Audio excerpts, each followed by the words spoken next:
Naging mainit nga na usapin ang kontrobersyal na issue na ito na kinakasangkutan umano nitong si Senator Riza Hontiveros, kung saan mga kaibigan, ang PhilHealth na napakatagal ng napakaraming issue ay nagkaroon na naman po mga kaibigan ng kontrobersya, kung saan mga kaibigan ang PhilHealth umano ay nahack ng isang hacker na nanglimas or inubos ang budget na nakalaan umano para sa ating mga or sa mga miyembro ng PhilHealth. Dito nga natin makikita mga kaibigan na ibinulgar nga nitong si Ted Filon ang mga kaibigan detalye kung saan mga kaibigan ang rason na pagka-hack ng ating PhilHealth or ng account ng PhilHealth, kung saan mga kaibigan milyon-milyon or hindi lang actually milyon ay bilyong-bilyong pera or bilyong-bilyong peso ang nawala sa account ng PhilHealth. Dito nga natin makikita mga kaibigan na itong si virus na ito or Hontiveros na ito ay tunay ngang pabaya sa kanyang nasasakupan. Ngunit mga kaibigan, meron ding sabi-sabi or mga haka-haka na ito ay magawain umano ni Hontiveros upang lamang manakaw ang pera na nanggaling sa kaban ng bayan. At sa masamang palad or sa bad news nga dito mga kaibigan ay 400 million daw ang pag-aambagan ng mga Filipino members ng PhilHealth na ito. Dito nga natin makikita mga kaibigan na tunay nga talagang gustong pahirapan ang taong bayan nitong si Hontiveros na ito kasama ang kanyang mga makakaliwang grupo. Well, para nga sa kabuang detalye, panoorin ang buong video at huwag din kakalimutang mag-subscribe at pindutin ang notification bell kung bago pa lamang sa ating channel. Heto na nga, panoorin ang buong video.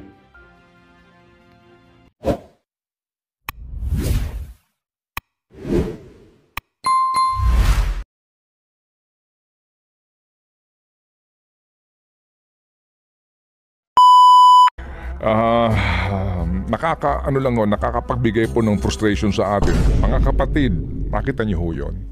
Nang dahil po sa negligence ng ilang pong mga anlalaki ng sweldo sa PhilHealth. Malalaki ho kasi matataas ang opisyal, yung in charge po dito sa pangangalaga sa kanila pong data. Nakita ho ninyo, ang total po na gagastusin natin 475 million pesos. Kalokohan po ito. Pinaglululoko tayo ganun ng mga kalaki taong ito nang dahil po lamang sa kapabayaan. Gago! Ikaw at ako mag-aambagan dito. Ang PhilHealth po sorry. Di ba? Hindi po ba? Nakakapagbigay po ng frustration sa atin kasi nga hindi pa po nalalantad kung sino-sino ang dapat managot dito. Mga 70 million daw po na mga members po dito pinag-uusapan natin na nakompromiso ang mga datos. Sino-sino ho ba ang mga opisyal ng PhilHealth na naandiyan pa at kinakailangan managot? Sa lahat po ng mga may iniinda sa katawan, sa lahat po ng mga kinakailangan magpa-check up, na ramdam mo ang pangbabarat sa atin ng PhilHealth. Ito po mga kapatid, nang dahil sa kanilang kapabayaan, tayong mga miyembro ng PhilHealth ay mag-gaagasta pa ng napakalaking halaga. Bawat ako ng mga miyembro ng PhilHealth, ikaw na nagmamaneho ng taxi ngayon, ikaw na grab driver ngayon, ikaw na kasambahay ngayon, ikaw na retired government worker, ikaw na retired worker po sa pribadong sektor, ikaw na Pilipino ay miyembro ng PhilHealth. At ikaw ay mag-aambag dito sa halagang ito. Kala ko sa ating ugnayan, hindi ba pwedeng i-text? Hindi ba pwedeng tawagan? Yung sinasabi? Email? Hindi po. Oo, dapat talaga bang sulatan? Opo. Dito isang araw lamang, nagkaroon po ng mainit na palitan ng mga salita during the hearing ng DOH budget in the Senate. Napagsabihan po si Mr. Ledesma nga na kung maaari, huwag kang magtaas ng boses. Oo, dahil nga sa nagtatanong lang naman sila JV Ejercito, sila Senator JV, dito nga sa mga sinasabing umano ay mismanagement sa pondo po ng PhilHealth. Okay, sige. So, ang ating po ngayon dito, sana po ang ating din mga senador o sino man pong kongresista na nakikinig ngayon, kung may nakikinig po sa atin, dahil palagay ko naman meron kahit na 1, 2, 3, 4, 5, 6, magpatawag po ng panibago pong pag-usisa kung ano na ba nangyari doon po sa Medusa. Oo. Naalala mo, baby girl, di ba? Sa PhilHealth. Medusa ransomware attack. attack. Ito kasi yung na-hack ang website, ang data. Nagkaroon ng data breach sa PhilHealth. Mga 70 million daw po na mga members po dito pinag-uusapan natin na nakompromiso ang mga datos. Importante yan kasi pangalan, date of birth, address, lahat, etc. Opo. So nagkaroon po ng data breach dito at humingi ng ransom. Kung hindi, ikakalat namin to sa dark web. Ibebenta namin ng mga informasyon na ito, bayaran nyo kami. Hindi ho naman po siyempre magbabayad ng gobyerno sa ganyan. Pero ngayon, nasiste na compromised ang mga data ng mga miyembro ng PhilHealth. Ang tanong dito, sino-sino ho ba ang mga opisyal ng PhilHealth na naandiyan pa at kinakailangan managot? Dahil ito mga kapatid, nang dahil po sa kapabayaan na ito, ang PhilHealth po na tinitipid ang mga miyembro sa usapin po ng benepisyo, Manong Tuts, sa lahat po kay Ma'am Dina Aquino, sa lahat po ng mga may pasyente, sa lahat po ng mga may iniinda sa katawan, sa lahat po ng mga kinakailangan magpa-check up, na ramdam mo ang pangbabarat sa atin ng PhilHealth. Ito po mga kapatid, nang dahil sa kanilang kapabayaan, tayong mga miyembro ng PhilHealth ay mag-gaagasta pa ng napakalaking halaga. Sa amin po naging panayam sa spokesperson po ng PhilHealth, si Dr. Pargas. Israel Pargas, oo. Israel Pargas. And in fairness to him, siya po naman po'y sumunod sa kanya pong ipinangako na ibibigay sa atin kung gaano karaming mga miyembro ng PhilHealth ang kanilang susulatan. As in, sulat na idadaan po sa post office para sabihan na nakompromiso ang inyong mga datos at eto nga, di ba, kinakailangan ulit magbago. Yan sabi ni ASEC, babaguhin ang mga datos natin. Oo. Sa PhilHealth, kasi nga nakompromiso na po ito. So may paraan sila dyan sa teknolohiya. Sa sinasabi po ni ASEC, ni spokesperson Dr. Pargas, ang PhilHealth contributors daw po na naapektuhan ang datos at susulatan ng ahensya ng GOCC na ito ay, baby girl, ilang milyon? 29 million members. Pakidetalye ang kabuuang bilang, please. 29,711,163 members. Ito po yung bilang ng mga nakompromiso. Okay. Yan po ang sinasabi sa amin, and thank you po, Dr. Pargas. 29,711,163 na mga miyembro ang kinakailangan nilang sulatan. At ang sulat na iyan ay dadaan po, official po yan, registered po dapat yan sa Philippine Postal Corporation. Magkano, baby girl, ang pinakamurang sulat sa koreo sa pamamagitan nga po ng Philippine Postal Corporation na kinakailangan pong gastahin ng PhilHealth para sa bawat liham na ito na kanilang ipapadala?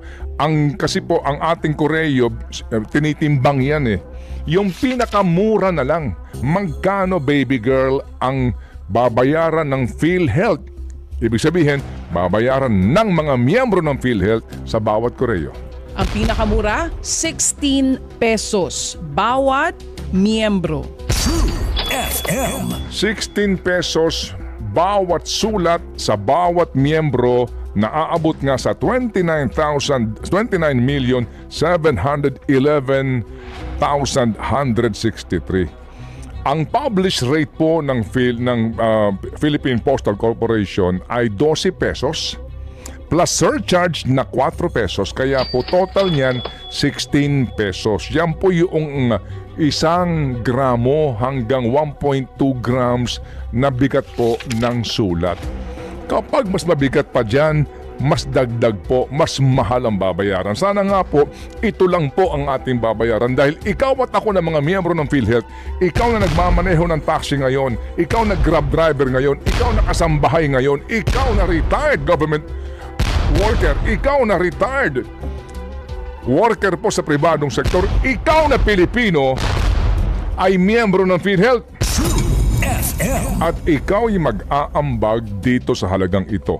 Sa 29 million baby girl, 711,163 members na susulatan po ng PhilHealth, magkano ang total na halaga niyan sa halagang 16 pesos per letter? Ang total po ay 475 million pesos, 378,608 pesos. Wow. Gagastos tayo ng halos papunta na sa 500 million pesos para po sa mga sulat. Nakita niyo po yun? Na nabanggit sa atin din ng presidente ng PhilHealth White nang makapanayam natin siya. Oo, na dahil po sa nangyaring ito, yung isa sa mga concerns niya, dahil po sa nangyaring ito, susulatan nila isa-isa yung mga miyembro para ipaalam sa kanila na nakompromiso yung kanilang data. Sabi niya nga naalala ko sa ating ugnayan, hindi ba pwedeng i-text? Hindi ba pwedeng tawagan? Yung sinasabi. Email? Hindi po. Oo, dapat talaga bang sulatan? Opo, Koreo po ito. Registered mail. Mga kapatid, makita niyo ho yun? Nang dahil po sa negligence ng ilang pong mga anlalaki ng sweldo sa PhilHealth. Malalaki ho kasi matataas ang opisyal, yung in charge po dito sa pangangalaga sa kanila pong data. Nakita ho ninyo, ang total po na gagastusin natin 475 million pesos. Ganun kalaki nang dahil po lamang sa kapabayaan. Ikaw at ako mag-aambagan dito. Ang PhilHealth po sorry. Di ba? Hindi po ba?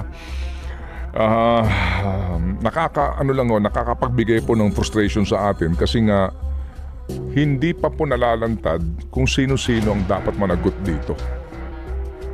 Sa kapabayaang ito na magbubunga po ng gantong kalaking gastusin para po sa isang government-owned and controlled corporation na pag-aari po ng mga Pilipino. Sa bagong Pilipinas, bawal ang waldas. Kailan po ilalantad ito hong rekomendasyon ng NPC? Kailan po isa sa publiko ang kanila pong rekomendasyon sa mga dapat parusahan dito? Kailan? Kailan po yan? We demand transparency and accountability. Wag ko sanang pagtakpan ito at sana po may isang senador. Sana po may isang kongresista kasi sila may poder dito eh. Kami ho dito, we cannot subpoena. Di ba? The number 7 plate holder ng di ba? Ay, ba't ako napunta ron? Kaya napunta sa plaka, balik tayo sa PhilHealth. Hindi ko naman pwede isubpina o ipa-contempt yung, di ba?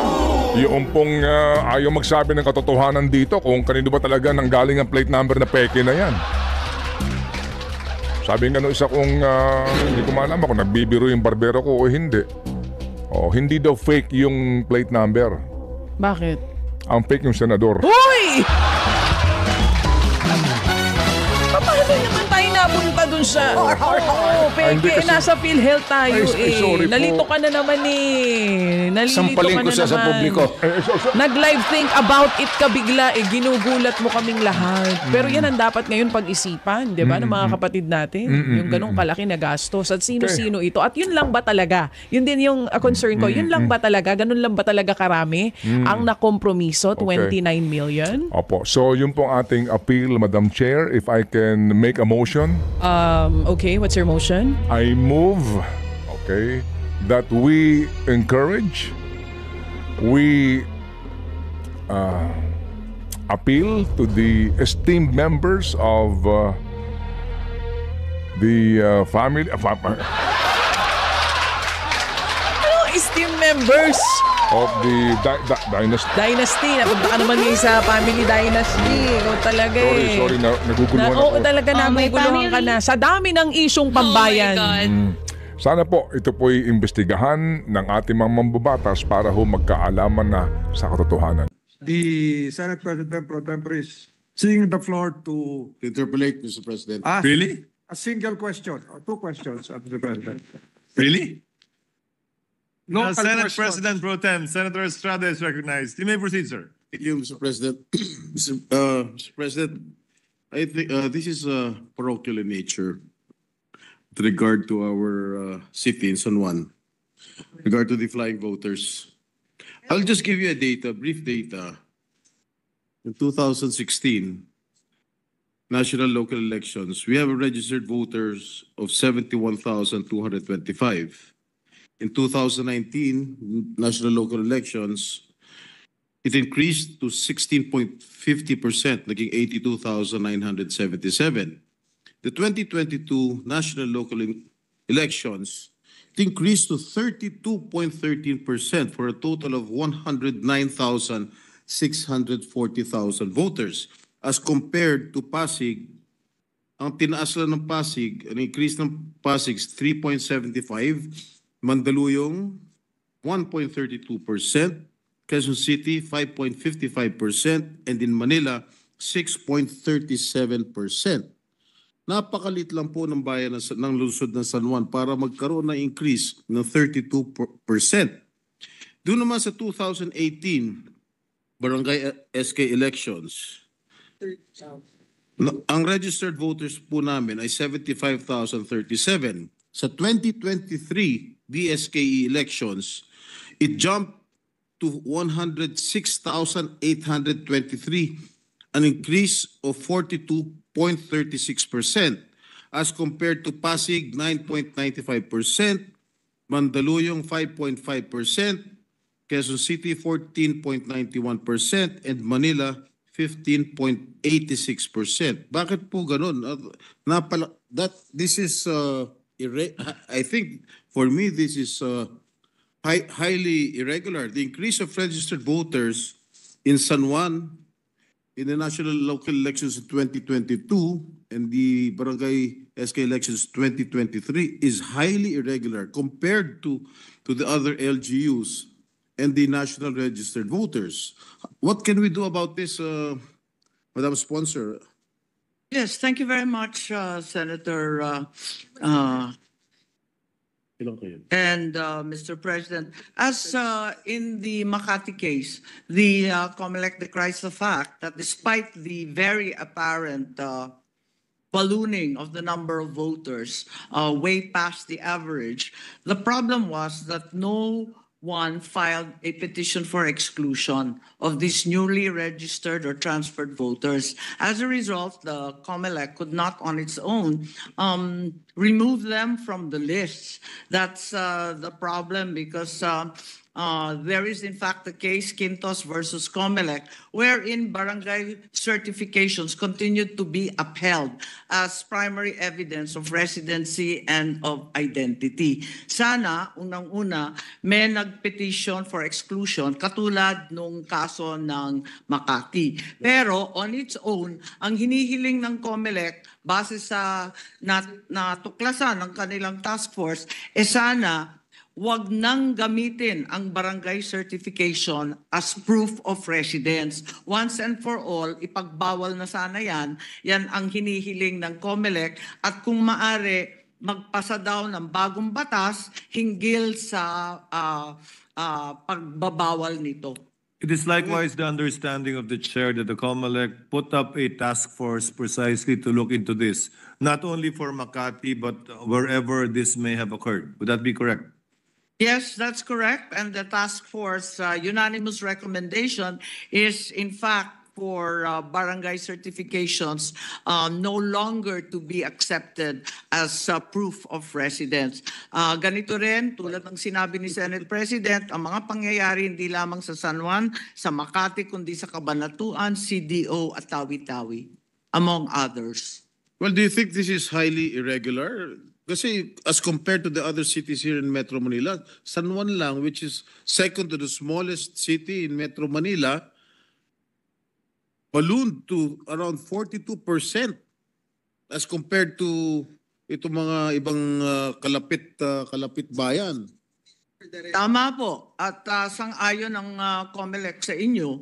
Kaya nga lang, wala silang kapangyarihan na magtanggal ng mga botante. Ang maari lang, may mag-file sa korte ng exclusion sa pagtanggal nitong mga ito. Ang recommendation na lamang nila, kung maari, maghahain ng kaso sa DILG laban sa mga punong barangays involved. Oh, yes. Na We'll do bigay that. ng bigay ng iba't ibang mga certification, nakaduda-duda naman. At tulad ng sinabi mo ninyo, sadyang lumolobo ang numero ng botante. And additionally, they cannot possibly fit in the area very much like what happened in Makati where they used, I believe, correct me if I'm wrong, Senator Binay, a singular and the same address, which would cover several hundreds of people.